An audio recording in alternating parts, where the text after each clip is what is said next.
Good afternoon.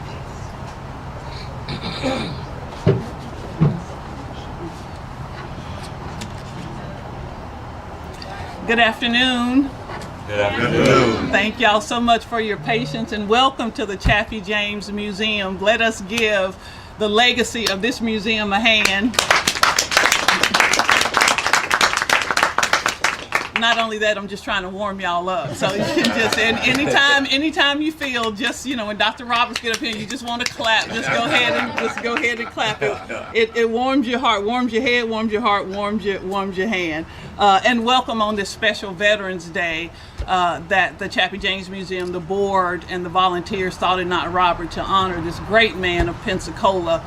You will hear about other great people in Pensacola as well. But right now I want to pause. If you are a veteran, would you please stand or raise your hand? And so we can just acknowledge your service, your sacrifice, and your support of this country who, as Chappie James said, sometimes didn't love him back, but he persevered and kept going so that others could follow behind. So please join me in thanking our veterans, because we celebrate today. I have been watching some video of General James leading up to this celebration today, and the one thing that struck me was how he had to toe the line. He had to literally toe the line, both as a civilian when he came out, even before, and you know about his incredible mother, but he also had to toe the color line. So he was called some names. Because of how he wanted to open doors for African Americans, but he didn't want African Americans to close those doors on others by some of the things that he thought that they were doing incorrectly. The thing that I liked about him that he said was that you should not forget that you have the right to dissent, but you should not also forget that you have the responsibility to contribute. And so I just imagine him as he was trying to open doors for other African Americans, many of some of your ancestors here. He was trying to open those doors, how he was called some names trying to open those doors. Because, you know, every time you try to do some good, doesn't mean everybody's going to appreciate that good. So just in honor of Chappie James, I just want to think about how and remember how he had to literally toe that line, and he did it in honor because he loved this country so much. He wanted everybody to make sure that they could contribute and dissent, as we saw down at the ceremony. There were some dissenters today at the ceremony following the parade. And the beautiful thing, I was telling my siblings, the beautiful thing is that's why we celebrate Veterans Day, because people like Mr. Charlie Nichols here and you other veterans made sure that we have the right to protest, that we have the right to vote, that we have so many other rights. And so those two things, like Chappie James teaches us, can exist in the same space. And so bravo to General Chappie James, and then his son, General Daniel James, who followed his father's footsteps and served as well. And so hence we have today this program that is called the 7 Stars. So again, thank you, veterans. We are live streaming on WBQP TV, and you'll be able to watch it later, so make sure you smile a whole lot and clap a whole lot good. And so we certainly want to thank them. Would you please welcome Dr. Michael Roberts, and he will introduce our speaker, Commander Brown. It's okay to clap. Come on, it's all right to clap. Good afternoon, everyone. Good afternoon. As Mrs. Richard said, I am Michael Roberts, and it is indeed an honor that I stand here before you. I am going to introduce the guest speaker today, but before I do that, I want to just share this with you. There's a personal connection here. He and I have had the honor of working together at Booker T. Washington High School for over 14 years. He is a phenomenal individual, and I'm going to share with you a little background history. Our guest speaker today is Commander Lakeem Brown. His mother is here. Miss Tina, if you'll raise your hand. His lovely wife, his daughter and goddaughter. Both of those pretty young ladies down there are connected to him. Commander Brown is retired from the United States Navy. He was born to Chief Radio Man Lee King Brown and Teresa, better known as Tina Brown, in Virginia.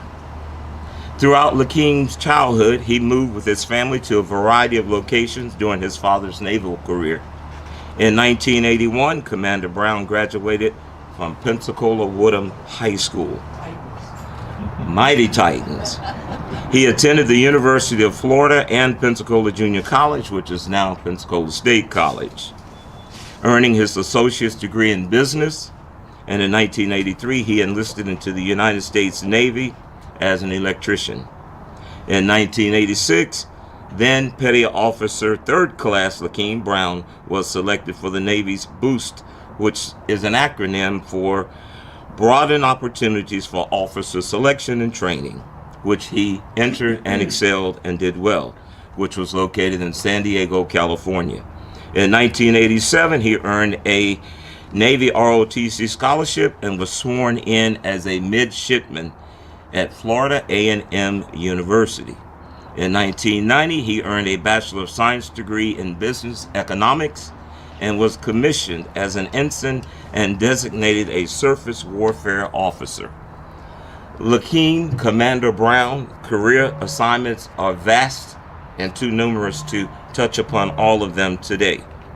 However, I will mention a few of them. Halo Recovery System Electrician on board USS Taylor, Guided Missile Fast Frigate. Homeported was Charleston, South Carolina. Onshore, personal aid to decamp to then Rear Admiral David L. Brewer, Commander-in-Chief of the U.S. Pacific Command. His personal life: since his military retirement, he has done the following. He was a dean at one of the alternative schools here, then known as Escambia Charter School, and he is now currently the senior naval science instructor at none other, Booker T. Washington High School, and this is his 12th year in that position. He is married to the former Evelyn Lynn, as she is called, Almeida. They have 2 children, son Giselle Lee, 19 years old, who is currently attending and studying at Florida State University. His youngest sibling is Shylin, who is 15 years old. Let's welcome Commander Brown as our guest speaker. Thank you, Dr. Roberts. You're welcome, Commander. Family and friends, everyone here is my family. Pensacola is my family, my home. I had a speech prepared before today's parade, and marching in the parade with my cadets, I had some self-reflection thinking about General Chappie James and his son, and I tore that speech up, and I had rehearsed it. And so I got a new speech, and I wanted to add some things. We were talking the 7 stars to guide the way. I'm going to get into those 7 stars, but I was reflecting during marching in a parade about leadership and the leadership qualities that these 2 gentlemen had, and so I wanted to add that to it. And what I teach in school is the 11 principles of leadership.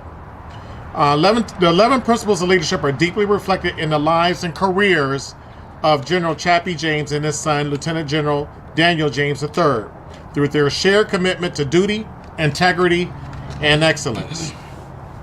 Their leadership journeys embody these principles across generations.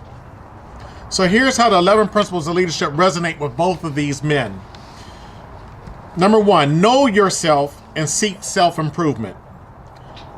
Please excuse me for using first names for these 2 gentlemen. If you're offended by that, I apologize ahead of time. Chappie overcame racial barriers and honed his skills as a Tuskegee Airman, constantly striving to grow as a pilot and leader. Daniel followed in his father's footsteps, but carved his own path, earning distinction as a combat pilot and leader. Number 2, be technically and tactically proficient. Chappie mastered air combat tactics, notably during the Vietnam War, and commanded elite fighter wings. Daniel flew over 4,000 miles over 4,000 hours and 500 combat hours, he demonstrated deep tactical expertise. Number 3, seek responsibility and take responsibility for your actions. Chappie led during tense Cold War moments, including confrontations with Libyan forces, always owning his own decisions. Daniel led the Air National Guard, overseeing 106,000 personnel across diverse missions. Make sound and timely decisions. Chappie strategic acumen earned him command of NORAD, where split-second decisions were critical. Daniel's leadership during the 9/11 operations required swift and strategic responses. Number 5, set the example. As the first African-American 4-star general, Chappie became a symbol of excellence and perseverance. Daniel was the first African-American director of the Air National Guard. He upheld a legacy of excellence. Number 6, know your people and look out for their welfare. Chappie was known for mentoring young officers and advocating for unity and patriotism. Daniel prioritized readiness and support for Guard members nationwide. Number 7, keep your people informed. Chappie's speeches emphasized transparency and national unity, inspiring trust and morale. Daniel's leadership style emphasized clear communication and policy transparency. Number 8, develop a sense of responsibility in your subordinates. Chappie empowered others to lead, fostering a culture of accountability. Daniel cultivated leadership within the Guard, preparing future commanders. Number 9, ensure the task is understood, supervised, and accomplished. Chappie's commands were known for operational excellence and discipline. Daniel's tenure was marked by operational success and mission clarity. Number 10, train your people as a team. Chappie emphasized teamwork in combat and command settings.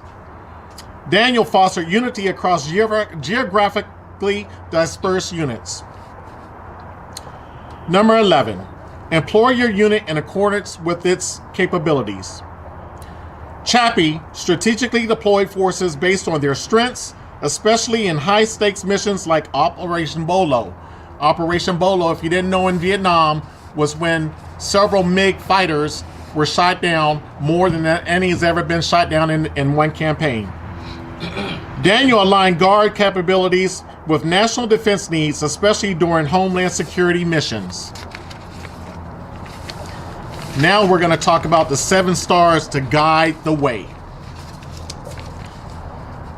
Ladies and gentlemen, today I invite you to look up, or tonight I invite you to look up, not just to the sky, but to the legacy of 2 extraordinary men whose lives formed a constellation of courage, leadership, and service. General Chappie James Jr. and his son Lieutenant General Daniel James III are not just names in the annals of military history.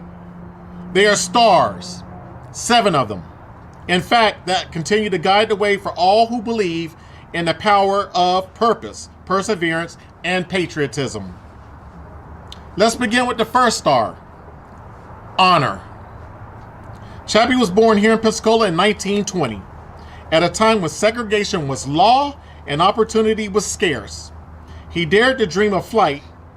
He trained with Tuskegee Airmen and went on to become the first African-American 4-star general in the U.S. military. His honor wasn't just in his rank, it was in how he carried himself, with dignity, discipline, and deep devotion to his country. The second star is courage. Chappie flew combat missions in Korea and Vietnam, but perhaps his most legendary moment came on the tarmac in Libya, when he stood face to face with Muammar Gaddafi. With calm resolve, he placed his hand on his sidearm and said, "I'm not going to let you take this base.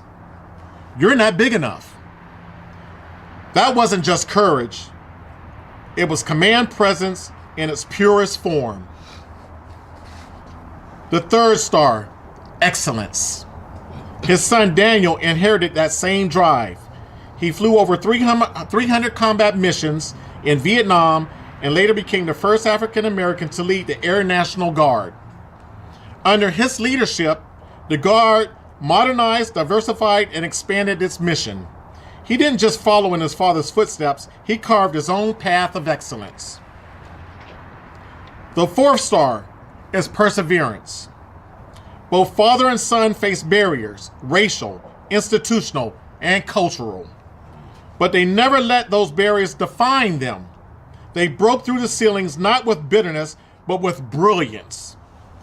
Their perseverance reminds us of the progress is not a sprint. It is a relay, passed from one generation to the next. The fifth star, patriotism. Chappie once said, "I fought 3 wars, and 3 more wouldn't be too many to defend my country." That's not blind loyalty. That's a love of country and rooted hope. His son shared that same spirit, believing in the promise of America even when it fell short. Their patriotism was not passive. It was active, aspirational, and unshakable. The sixth star is legacy.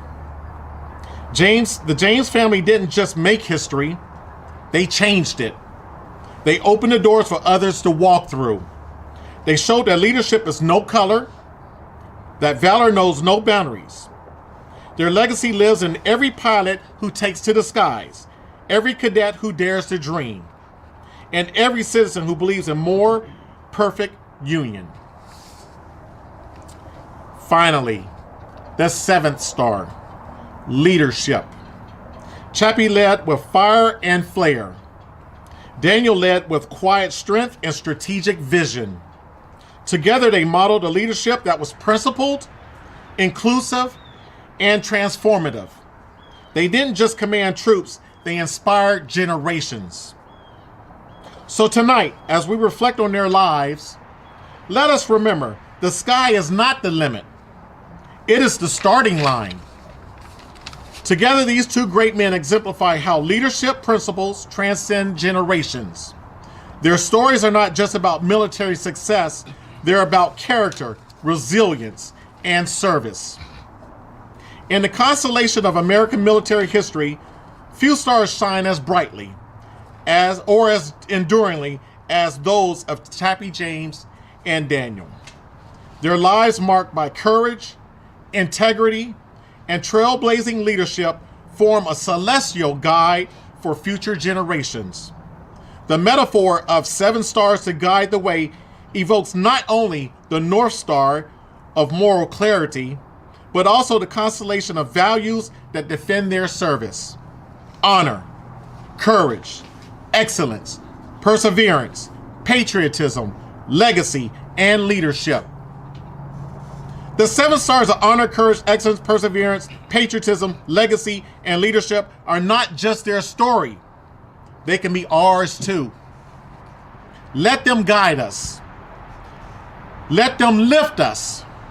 And let us never forget the constellation they formed: father and son, warrior and leader, dreamer and doer.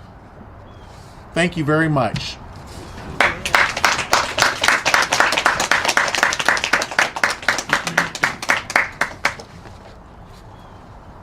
Thank you. Join me again in thanking Commander Brown.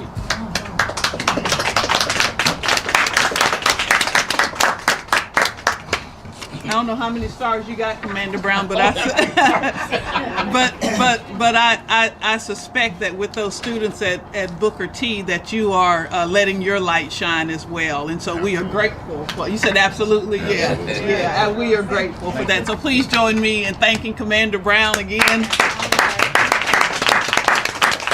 And if you don't know him, please get to meet him. He's all shiny and new right now, but when we were in there, he said Finna. So I know he's a down home brother. You know, education is a beautiful thing, but if you can connect to people, I think that's another beautiful thing. I'm just saying, from one country sister to a country brother, he cleans up. But that's a beautiful thing, and I imagine that Chappie James and General James were that same way, that they had the spirit of connecting, as he mentioned.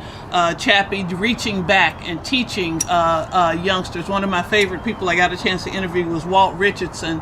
And he talked about Chappie playing football with them. As if you knew Walt Richardson, as tall as he was, he said Chappie James would tackle them and play with them. And then later, when he joined the Air Force, he got a chance to actually sing with General James. And so, how beautiful it is for us to see people in our history that we can see and touch, that reach back and make sure that their light continues to shine. So again, thank you, Commander Brown. Yes, great job. Great job. And now to share a bit about this amazing museum's history and to introduce the current exhibits and an upcoming project, please welcome Ms. Jacqueline Lyons.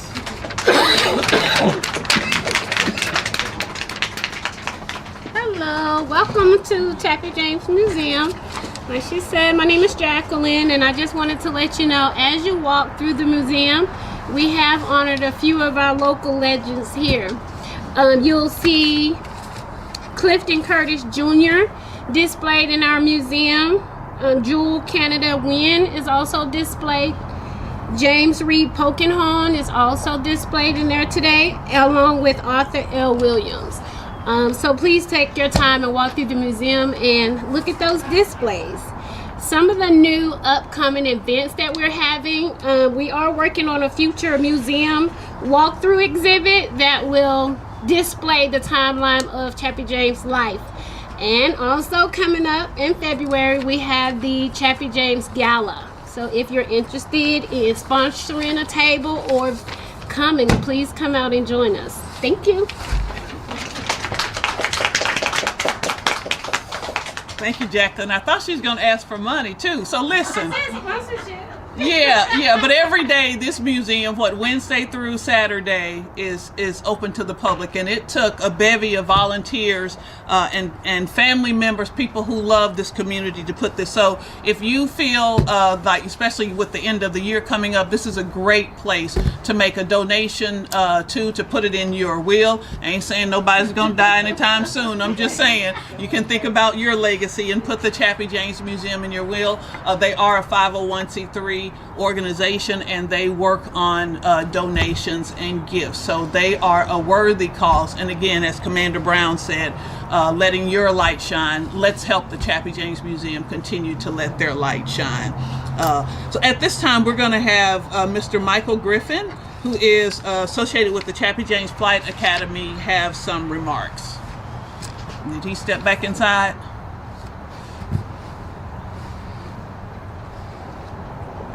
We're going to see Mr. Charles is going to say, we had Michael Griffin? Okay, all righty. Well, while he's coming up and we have some time, because I hate dead airspace, dead air time, can I have Commander Brown come back up here? Because I want to inquire minds and want to know, what made you join the military?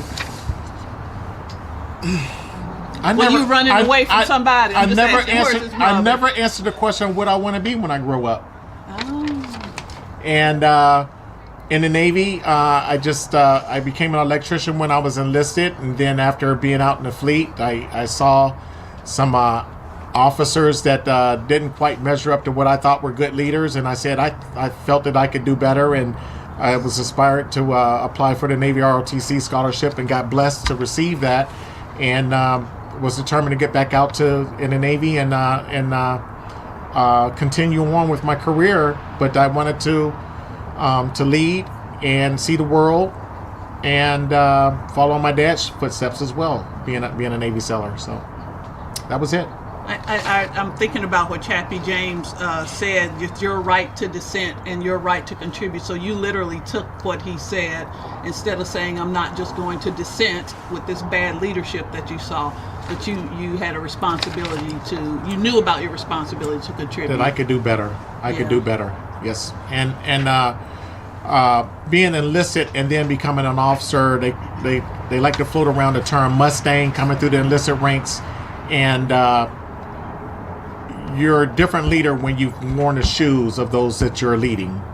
And it made a difference with my troops. They could tell that it was something different from by the way I led, because I was always thinking about my troops and their welfare and families and their well-being, and getting the mission accomplished at the same time. And you find a lot of leadership where people just give out orders and they are not concerned about a person's family or their welfare. So that was the difference. Yeah, you wanted to make the difference. Absolutely. You wanted to Still, be the change. even today, still, with my still. cadets, yes. Yeah. Thank you. Thank you Well, so thank you. much for Yes, ma'am. answering those. I appreciate it. Mr. Michael Griffin? Yes, ma'am. All righty. Please join me in welcoming him to make remarks on behalf of the Academy. Good afternoon, everybody. Welcome to the Veterans Day. The Flight Academy started back in 1996. Four of us decided that we wanted to do something to give back to the local Pensacola community. We represent 3 of the 4 services, came to Pensacola to be flight instructors, and through that effort, we ended up starting the General Daniel Chappie James Flight Academy. Of course, I listened to the commander give a little bit of the history of the general. It was ironic that the kids in Pensacola during his era, even though they saw all of these red and white airplanes flying around, had no clue that they could do that in the Navy.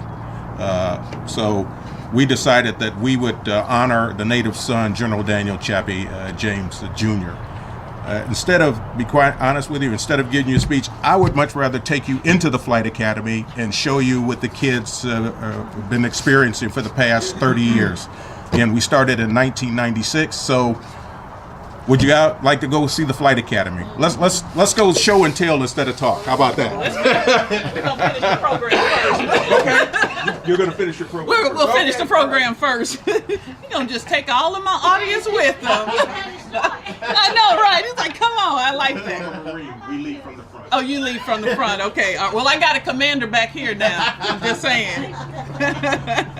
All right. Let's thank Mr. Michael Griffin for those remarks. And is Ross here on behalf of the? Okay. Well, let's get who we gonna get? Carlton Charles or Miss Diane P. Robinson with the board. Can I get one of them out here to make remarks on behalf of the museum? They're not acting like they don't want to talk all this good thing that they did. And thank you all so much for being here. Come on, we're gonna have you have some remarks as we close out. It's a beautiful day and a great man, 2 great men to honor their legacy. So Miss Diane P. Robinson with the board. Okay. I'd like to thank everybody for coming out to this special occasion to represent Chappie James and his son, who have made a great contribution to America, period. And we'd like to invite you guys to come by and visit our museum and take a part in helping us to continue with the program on Chappie James and his legacy. Thank you guys for coming.